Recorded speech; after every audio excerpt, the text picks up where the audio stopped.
Hello everyone, I am Sajid Bhardwaj and today I am going to take the next topic of our lesson number 13 and the name of the topic is again a magnetic field. But this magnetic field is not due to a magnet. This is a magnetic field which is created by a current carrying conductor. Magnetic field हम लोगों ने पहले पढ़ा है। Magnetic field क्या होता है? Space around a magnet in which magnetic effect can be detected. ये डेफिनेशन प्रीवियस वीडियो में हमारे पास आई, ठीक है। आप लोगों ने 2 वीडियोस इस चैप्टर के ऑलरेडी हो चुके हैं, आई एम श्योर देखे होंगे। नहीं देखे तो आई अगेन रिक्वेस्ट यू, पहले उनको देखिए फिर यहाँ आएंगे, ज्यादा मजा आएगा, चीजें आपको ज्यादा इजी लगेंगी, कंफर्टेबल लगेंगी and you will find that the things are well connected with each other. क्योंकि बेटा स्टेप वाइज कोई भी काम किया जाए उसके रिजल्ट हमेशा बेटर आते हैं। So follow the sequence please and I would request कि वीडियो बहुत इजी और बहुत इंटरेस्टिंग होने वाला है, so no need to skip it at any point. Now topic once again, magnetic field due to current की वजह से मैग्नेटिक फील्ड एक नई बात हो सकती है। मैग्नेट की वजह से मैग्नेटिक फील्ड तो पढ़ा है भाई, लेकिन करंट की वजह से भी मैग्नेटिक फील्ड होता है ऐसा देखा नहीं अभी तक। तो हम इसको आज डिस्कस करने वाले हैं कि magnetic field due to current, और कौन सा current? Through a straight conductor. Conductor भी आज हमने कैसा रखना है? बिल्कुल सीधा रखना है। कंडक्टर बेटा अलग अलग टाइप्स के हो सकते हैं हमारे पास। स्ट्रेट वायर भी हो सकता है, वायर को थोड़ा सा बेंड कर दिया जाए तो उसे लूप बन जाता है। अगर इस तरह से आपके पास है तो ये स्ट्रेट कंडक्टर है। अगर इसी वायर को हम इस तरह से बेंड कर दें, इस शेप में ले आए, it is called a loop. और अगर इस लूप को एक से ज्यादा बार बेंड कर दिया जाए, मल्टीपल टाइम अगर आप इसको इस तरह से बेंड कर देते हैं, then it becomes a coil. इसको कॉइल बोलते हैं। एक पर्टिकुलर टाइप की कॉइल को आगे एक नया नाम आएगा अगले वीडियो में, वहां बताएंगे। इस तरह की कॉइल को एक अलग से नाम से भी जाना जाता है। So today I am just interested into the straight conductor. बाकी टाइप के जो शेप्स हैं उन शेप्स के बारे में आज हम बात नहीं करने वाले। आज हम केवल स्ट्रेट कंडक्टर के बारे में बात करेंगे, ठीक है। सो it is easy, interesting. So, if there is a straight conductor, अपनी बुक में एनसीईआरटी को अगर आप फॉलो करते हैं बच्चे, there is an activity 30.6। इस एक्टिविटी में मेंशन किया गया है, अगर हम एक कार्डबोर्ड लेते हैं, let this is a cardboard, इस तरह से एक कार्डबोर्ड हमारे पास हो सकता है। This is a cardboard, simply शुरू में ये कार्डबोर्ड है आपके सामने। मैंने इसमें पहले से एक पेन को पास कर दिया है, because pen and marker are the best weapons to me. मेरे पास केवल यही हथियार हैं जिनसे मैं अपना काम चलाता हूं। And you will be able to understand the concept easily. It is a cardboard and let it is a conductor. अभी इस कंडक्टर में कोई करंट नहीं है, ठीक है। आपकी बुक में डायग्राम इस तरह से बनाया गया है कि अगर ये हमारा एक कार्डबोर्ड है, बुक में कुछ पैरेललोग्राम टाइप शो कर रखा है, and if a conductor is pass through it, जैसे ये पेन मैंने इसके बीचों बीच पास कर दिया है, if it is pass through it like this, इस तरह से हमने इसको पास कर दिया बीच में से, नीचे यहां दिखाना है, ये यहां पर इसमें छेद हो जाएगा, होल हो जाएगा, जिसमें से आपने इसे क्रॉस कर दिया। अब क्रॉस करने के बाद क्या करेंगे? इस कंडक्टर के सराउंडिंग में आयरन फिलिंग्स, आयरन फिलिंग आप नीचे जानते हैं, आयरन फाइलिंग्स, कई लोग फाइलिंग्स बोलते हैं, मैं फिलिंग्स बोलता हूं। आयरन फिलिंग्स आप स्कैटर करेंगे, कोशिश करिए यूनिफॉर्मली स्कैटर की जाए। यहां पर हमने आयरन फिलिंग्स को डाल दिया ऐसे रेंडमली, लेकिन हमारी कोशिश रहेगी लगभग बराबर बराबर स्कैटर हो। इसके लिए किसी डिवाइस की आप हेल्प ले सकते हैं जिससे स्कैटर करना आपको इजी लगे। Now what we have to do, we have to connect this conductor to a battery. एक बैटरी के साथ कनेक्ट करेंगे हम इसे, let it is the battery. ये बैटरी का आपने पॉजिटिव टर्मिनल मान लिया, ये नेगेटिव मान लिया। एंड हियर इज ए की, मान लीजिए यहां पर एक की है। Now this key is open, अभी ये की ओपन है। Open key means current is flowing? No, current is not flowing. अभी आप बच्चे क्या करेंगे, हम इसको लेकर के और यहां टैप करते हैं लाइक दिस, इस तरह से टैप करेंगे। जब आप सराउंडिंग से टैप करेंगे, this iron will try to collect at different spots, अलग अलग स्पॉट्स पर ये कलेक्ट होने वाला है। But do you think is there any pattern? क्या कोई पैटर्न इसमें मिलने की उम्मीद है हमें? सर्टेनली नो, कोई पैटर्न नहीं मिलेगा। लेकिन नेक्स्ट स्टेज में आप क्या करेंगे, we shall connect the key, we shall insert the key. जैसे की को आपने इंसर्ट किया, नाउ द करंट, ये पॉजिटिव टर्मिनल है, current will start flowing through the circuit. अब सर्किट में अगर करंट फ्लो करेगा, ये हमारे पास कंडक्टर है, इस कंडक्टर को आप नाम देना चाहे तो यहां एक्स कह सकते हैं, यहां वाई कह सकते हैं। So it is the X Y position. ये हमारे पास कंडक्टर हो गया। इस कंडक्टर को आपने दो पॉइंट पर ज्वाइन किया, now the current is flowing. Again try to tap, अब दूसरी बार फिर टैप करिए। आप इसको टैप करना है, मतलब इस तरह से टैप करना है आपने, डिफरेंट डायरेक्शन से, एक ही तरफ से नहीं लगे रहे, डिफरेंट डायरेक्शन से टैप करेंगे। And you will be surprised कि जो आपका आयरन रेंडमली स्कैटर्ड था, this randomly scattered iron that now takes a particular position. अब अलग से वो अपनी पोजिशन ऑक्यूपाई करता है and the position seems to be like this, इस तरह से आ जाता है। That means the iron has settled itself, iron has arranged itself into a definite pattern. और ये पैटर्न अपने को दिखाई देगा some magnetic field lines like. इसका मीनिंग ये निकला कि अब की बार जब आप टैप कर रहे हैं तो आयरन को अपनी पर्टिकुलर पोजीशन में सेट करने के लिए यहां पर कोई फोर्स है, और वो फोर्स कौन सा है? Magnetic force. मैग्नेटिक फोर्स किसकी वजह से है? करंट की वजह से। तो वो फोर्स जितने एरिया में आप फील कर सकते हैं, that area is called magnetic field. इसका मीनिंग ये निकला कि अगर आपके पास एक करंट कैरिंग कंडक्टर है, तो उस करंट कैरिंग कंडक्टर की वजह से उसके सराउंडिंग में एक मैग्नेटिक फील्ड डेवलप हो जाता है। उस मैग्नेटिक फील्ड को हम इन लाइंस की फॉर्म में ऑब्जर्व कर सकते हैं। मैंने पहले बताया था, अगर आप करंट पास नहीं कर रहे हैं और फिर टैप कर रहे हैं तो कोई मैग्नेटिक लाइंस का पैटर्न डेवलप नहीं होगा। इसका मतलब मैग्नेटिक लाइन तभी डेवलप हुई जब करंट पास हो रहा है। इसका मीनिंग ये हुआ कि करंट कंडक्टर के चारों तरफ एक फील्ड बन गया है, और उस फील्ड को क्या बोलेंगे? Magnetic field. क्या बोलेंगे? Magnetic field. किसकी वजह से आया magnetic field? Due to current. Current किसके अंदर है? Through a straight conductor. So, a magnetic field which get developed around a straight conductor due to current is called a magnetic field due to current through a straight conductor. जैसे एक magnet के चारों तरफ होता है, real magnet के चारों तरफ, वैसा ही हमारे पास करंट कैरिंग के कंडक्टर के चारों तरफ हो जाता है। नाउ वेरियस क्वेश्चंस अराइजेस, अलग अलग तरह के क्वेश्चन आते हैं। पहला सबसे सिंपल क्वेश्चन है कि मैग्नेटिक फील्ड हमारे पास है, क्या इसकी स्ट्रेंथ हर पॉइंट पर एक बराबर है? इसकी डायरेक्शन किधर है? क्या हमेशा एक जैसा ही बना रहता है या कभी कम या ज्यादा हो सकता है? There can be different points. अब जब डायरेक्शन की बात आती है तो सबसे कॉमन क्वेश्चन है, डायरेक्शन के लिए हम ये कह सकते हैं कि आप एक मैग्नेटिक कंपास लीजिए।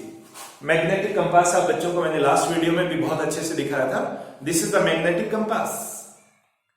ये मैग्नेटिक कंपास है हमारे पास। इस मैग्नेटिक कंपास को अगर आप एक बार यहां पर रखते हैं, एक बार यहां पर रखते हैं, एक बार यहां पर रखते हैं, यहां पर रखते हैं, यू विल बी सरप्राइज्ड कि इसका जो आपको नॉर्थ पोल दिखाई दे रहा होगा बच्चों को, यू कैन सी इसके अंदर एक एरो मार्क दिखाई देगा और एक कट का निशान दिखाई देगा। जिधर आपको एरो मार्क दिखाई दे रहा है that is the north pole, और जिधर आपको कट दिखाई दे रहा है that is the south pole. तो विल बी सरप्राइज कि जैसे आप कंपास को यहां पर रखते हैं, अगर कंपास को यहां पर रखा गया है, its north pole is something like this, इधर है।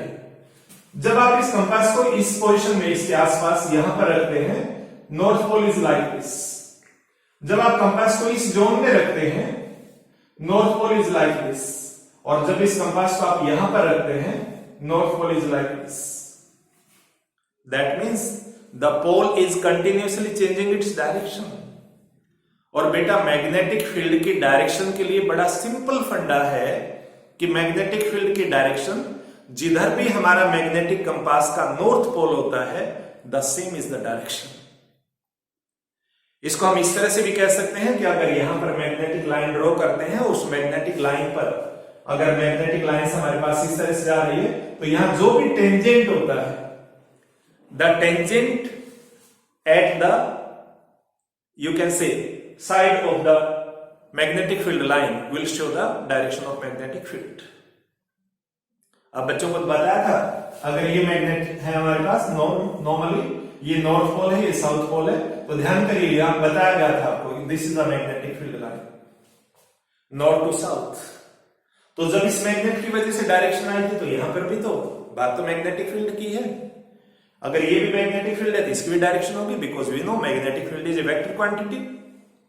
अब यहां मैंने कंपास की हेल्प से बताया कि पहले आप इस तरह जा रहे हैं, इधर जा रहे हैं, इधर जा रहे हैं, like this. So simply we can say कि when we pass the current through a conductor, a magnetic fields get developed around it. आपकी बुक में 13.5 एक एक्टिविटी दी गई है। एनसीईआरटी में अगर हम 13.5 एक्टिविटी पढ़ते हैं, तो उस एक्टिविटी में प्रीवियसली हम पढ़ चुके हैं, पिछले वीडियो को आप देखेंगे कि अगर ये आपके पास एक सर्किट है लाइक दिस, और यहां पर हम एक कंपास रखते हैं और करंट अगर इस तरह से फ्लो कर रहा है, देन वी सीन देयर, वहां पर हमने देखा था कि ये जो नॉर्थ पोल है, that deflects like it east direction में।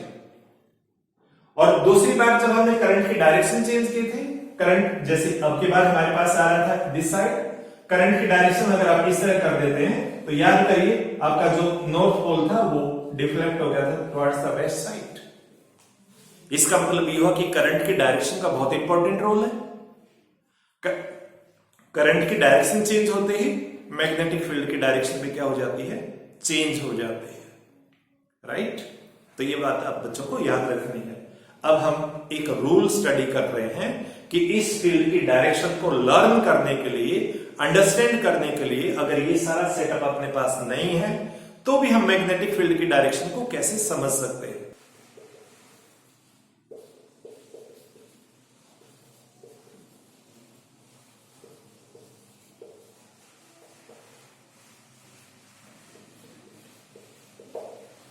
And the rule is right hand thumb rule। यानी ये हमारा राइट हैंड हुआ, ये हमारा थंब हुआ, इसकी हेल्प से हम रूल को स्टडी करेंगे। कैसे स्टडी करेंगे?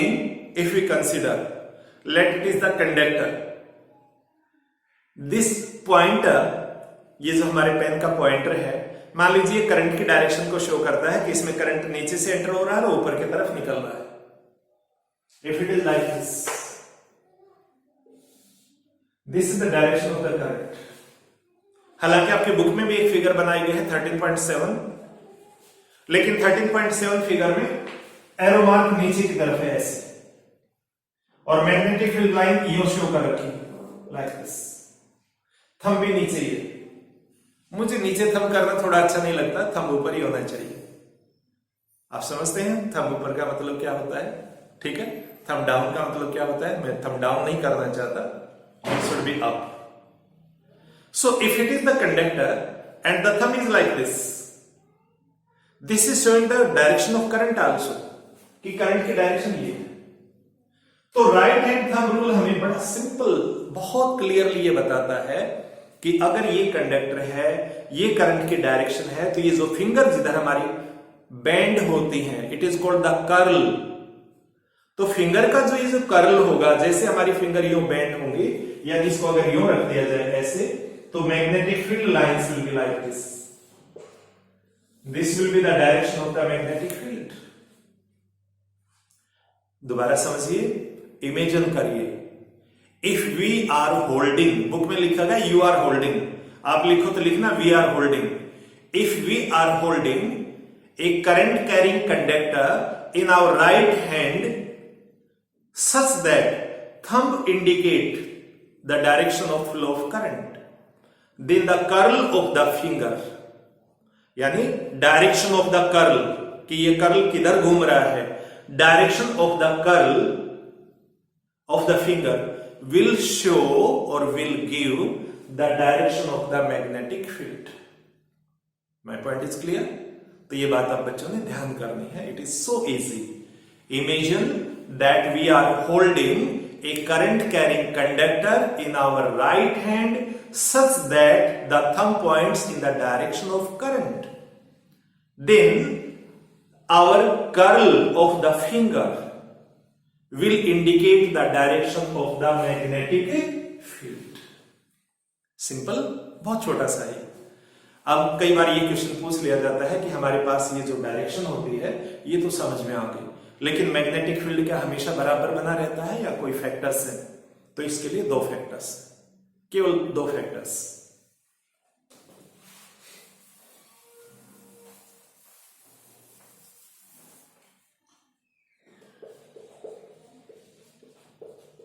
Factors on which strength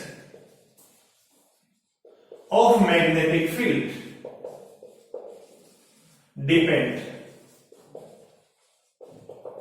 We have to give only two factors. Simple. First, magnetic field is directly proportional to the current. Magnetic field strength लिखेंगे, is directly proportional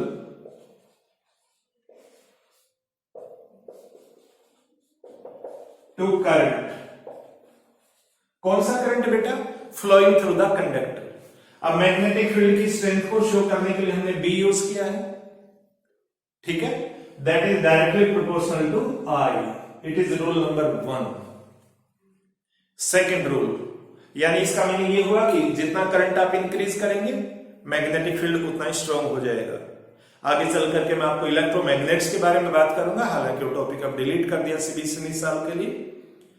तो हमारे पास electromagnet ऐसी होती हैं जो करंट की हेल्प से मैग्नेट बनाई जाते हैं, तो उसमें स्ट्रेंथ बढ़ानी है तो करंट बढ़ा देते हैं, स्ट्रेंथ डिक्रीज करनी तो करंट को डिक्रीज कर देते हैं। तो सिंपल, इसका मतलब यह है कि इस मैग्नेटिक फील्ड को हम कंट्रोल कर सकते हैं, जबकि नेचुरल मैग्नेट आपके पास है तो उसकी पावर को आप कंट्रोल नहीं कर सकते। ये बड़ी बढ़िया बात है इसमें। सेकेंड पॉइंट हमारे पास है कि जो मैग्नेटिक फील्ड है that is also depend on the distance of the conductor. कैसे भाई? ये कंडक्टर है, एक बार आप मैग्नेटिक फील्ड यहां पर 10 सेंटीमीटर पर चेक करना चाह रहे हैं, दूसरी बार आप 20 पर चेक करना चाह रहे हैं। These are 2 point. नेचुरल बात है, जितना दूर जाएंगे इफेक्ट कमजोर हो जाएगा। एक सोर्स ऑफ लाइट है, उससे आप जितना दूर जाएंगे आपको लाइट मिलने वाली इंटेंसिटी कम हो जाती है। कहीं पर नॉइज बहुत ज्यादा, साउंड आ रही बहुत ज्यादा, जितना सोर्स से दूर जाएंगे नॉइज कम हो जाएगा। सेम फिनोमेना यहां पर है, ठीक है? तो दूसरा लिखेंगे हम डिस्टेंस फ्रॉम कंडक्टर। कंडक्टर लिख लेना, ठीक है? तो यहां पर लिख देंगे बी, साइन वही रहेगा ऊपर से, लेकिन जैसे दूर जाएंगे distance increase, strength decrease. Reverse हो गया, उल्टा हो गया, इनवर्सली हो गया। So we shall write like this divided by R. That means strength of the magnetic field is inversely proportional to the distance of the conductor. ये अगर conductor है, जैसे डिस्टेंस इंक्रीज हुई तो यहां पावर क्या हो जाएगी? Decrease. So these are simply 2 factors, ठीक है? और इस मैग्नेटिक फील्ड की स्ट्रेंथ के बारे में आप बच्चों से पहले भी बात कर चुका हूं कि इसकी जो यूनिट होती है स्ट्रेंथ को मेजर करने के लिए, that unit is called Tesla, TESLA, Tesla. और दूसरी सीजीएस यूनिट भी बताई थी आपको, सीजीएस यूनिट होती है Gauss. And 1 Tesla is equal to 10 raised to power 4 Gauss, right? तो ये बात आपने ध्यान करनी है। And one more thing, last video में आप बच्चों से एक क्वेश्चन किया था कि देयर वर 2 साइंटिस्ट जिन्हों के बीच में वार ऑफ करंट क्रिएट हुआ। You had to name the scientist, और आप में से कई बच्चों ने बढ़िया आंसर्स किए हैं। 2 साइंटिस्ट जिनकी ये लड़ाई चली थी, one was mister Thomas Edison, जिन्होंने डीसी को इन्वेंट किया, थॉमस एडिसन।